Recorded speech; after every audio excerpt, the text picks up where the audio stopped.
Le Tao. Ce mot déjà échappe. On veut le définir, et il s'efface. On veut le saisir, et il nous glisse entre les doigts. Le Tao Te Ching, ce texte vieux de plus de 2000 ans, commence par ces mots. Le Tao que l'on peut nommer n'est pas le Tao éternel. Tout est dit. Le Tao, c'est le chemin, le flux, la voie de toute chose. Mais c'est une voie qu'on ne trace pas, c'est une voie qui est. Avant le mot, avant la pensée, avant le vouloir. Quand on tente de le voir, il n'a pas de forme. Quand on tente de l'entendre, il n'a pas de son. Quand on tente de le toucher, il n'a pas de substance. Et pourtant, il est là, en tout. Invisible, inaudible, impalpable. Il circule dans le silence entre deux souffles, dans l'espace entre deux pensées, dans l'instant où rien ne se passe, et où tout est possible. Le Tao n'est pas un dieu, ce n'est pas une croyance, c'est la trame du réel. Ce qui relie les contraires, ce qui fait que la lumière naît de l'ombre, que le plein n'existe que grâce au vide. Regarde une roue, ce n'est pas le bois qui la fait tourner, mais le vide en son centre. Regarde une coupe, ce n'est pas la matière qui la rend utile, mais l'espace qu'elle contient.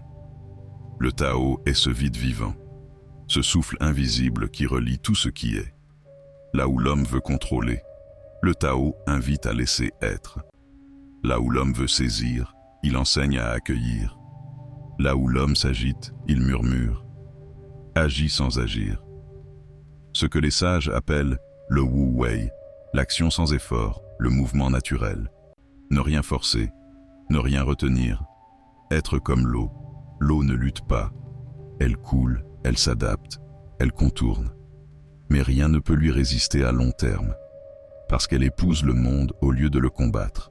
C'est peut-être cela, vivre selon le Tao, retrouver le rythme du monde, écouter avant de parler, observer avant d'agir, être présent, simplement. Le Tao ne se comprend pas, il se ressent. Il ne se décrit pas, il se vit. C'est ce que voulait dire Lao Tzu. Celui qui sait ne parle pas, celui qui parle ne sait pas. Alors, plutôt que de chercher à le nommer, on peut simplement l'effleurer, le pressentir dans ce qui nous traverse, et peut-être, l'espace d'un instant, le laisser nous traverser à notre tour.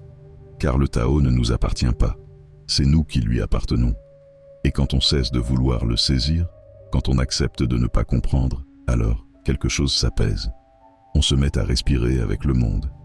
Et le Tao sans bruit agit à travers nous. Le Tao est comme un puits, on puise sans qu'il se vide jamais. Il est comme le vide éternel, plein d'infinies possibilités. Lao Tzu, Tao Te Ching,